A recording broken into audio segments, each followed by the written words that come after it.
Hello, students. So I'm going to go over how to format your paper in MLA formatting. Now, most of you are probably fully aware of how to format things in MLA formatting, but this is just a refresher so everyone is on the same page.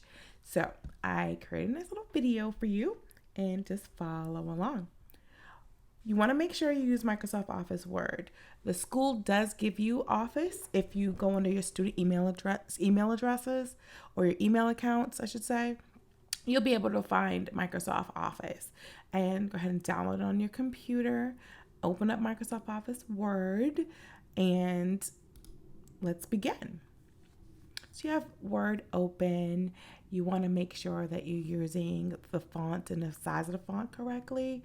You use Times New Roman, size 12, of course. And when you start typing, you want to make sure you put your name first, then my name, our class. For my sake, because I teach so many 1101s, put your section number there too. It's just easier for me so I know which student's which. And then you want to make sure you put the date. So you put the day, the month, and then the year. Don't forget it's 2020, not 2019. After this, I want to make sure you come up with a great title. So type up your title. Now, titles don't need to be that long, 3 to 5 words max. Notice, title is over to the left. Let's center it. Boom. Title's in the middle. Let's head back over to the left side and write our paragraph. Voila. We're not done. That's not the same font. So we have to make sure everything's in the same font. Let's go over some ways to make it a lot easier for you. You want to highlight all your text. Times New Roman, of course. Size 12. Voila. Now, we're not done here either, right? Because it's all single spaced and we want to make sure everything is in proper MLA formatting. Go to paragraph. Everything has to be zeroed out before and after. Go to double and hit OK. Beautiful. There's another way you can do this as well. You can highlight your text. I'm going to go ahead and kind of reverse it. Single space everything again. And I'm highlighting my text, all of it. And right there, we click on this little symbol, go to 2.0. Office does it for us a lot quicker. Yeah, we're still not done, right? Want to indent that. Very good. Every paragraph should be indented. You don't need extra space for anything. And then you want to head up there.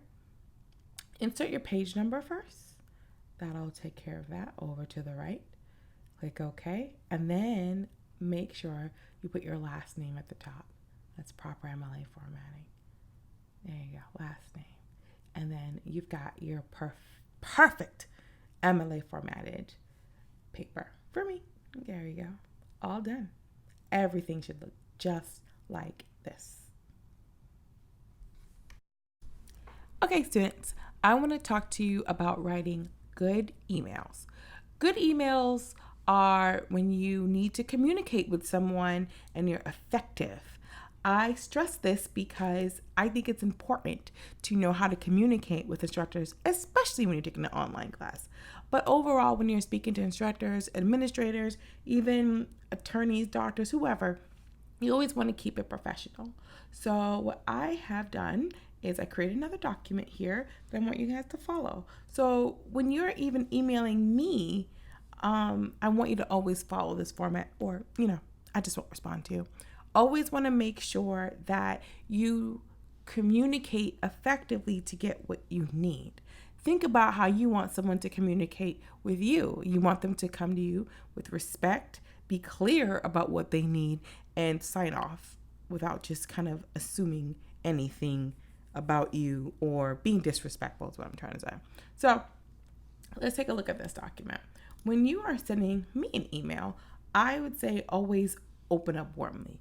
Dear Professor Des Ravine. Some people want to get a little fancy. It could be, good morning, good afternoon, whatever. You want to greet the person because that's how you'd want to be greeted, especially when you open your emails. And then you state what you need. Oops, I thought ahead.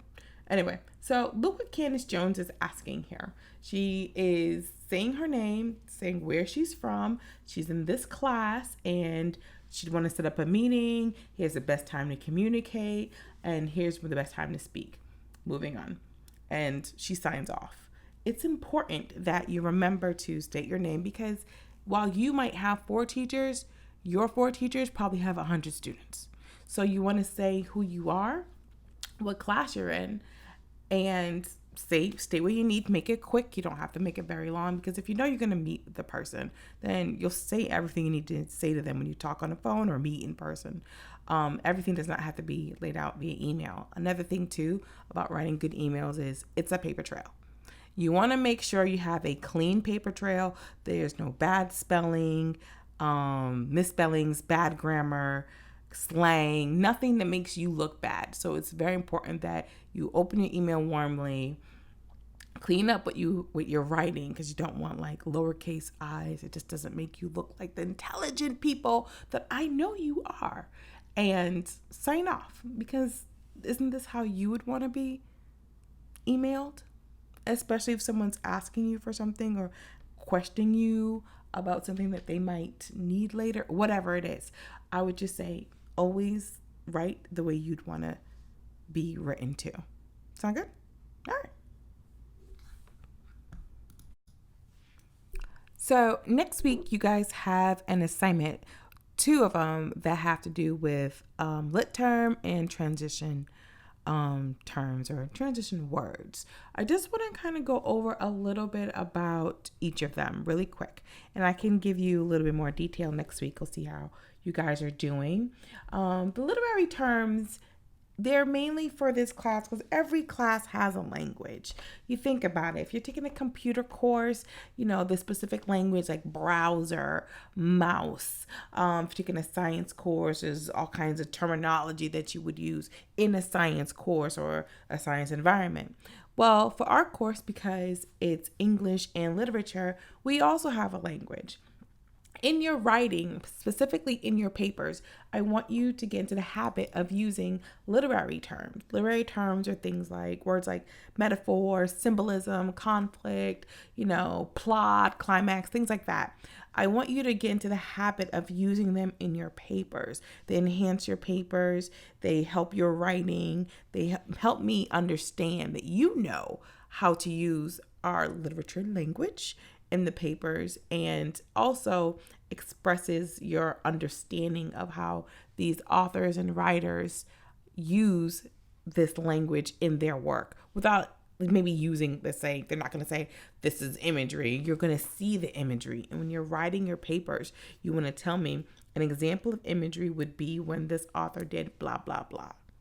So I want you to get into the habit of using literary terms in your paper. It's important. Each of your papers, you have a minimum of 5 literary terms I must see in all the papers. When we get close to the paper, of course, I'll remind you of that. And those are literary terms. Now, transition words and transition in between paragraphs are critically important for every single English student. And here's why. When you're writing your papers, you want to make sure you have a flow. When you're flowing from one paragraph to the other, you want to make sure that when your reader is reading it, they don't get confused. Some of you may have heard the term choppy or jumpy. That means if it's in a paper, something's choppy or jumpy, it means you go from one topic to the other without smoothly transitioning. If I'm talking to you about literary terms in one paragraph, I'm talking to you about transition words in one paragraph, I need to be able to keep them together, not in one giant paragraph, but start when I'm done talking about literary terms, I must transition to transition words. So it goes beyond just the words, the transition words themselves.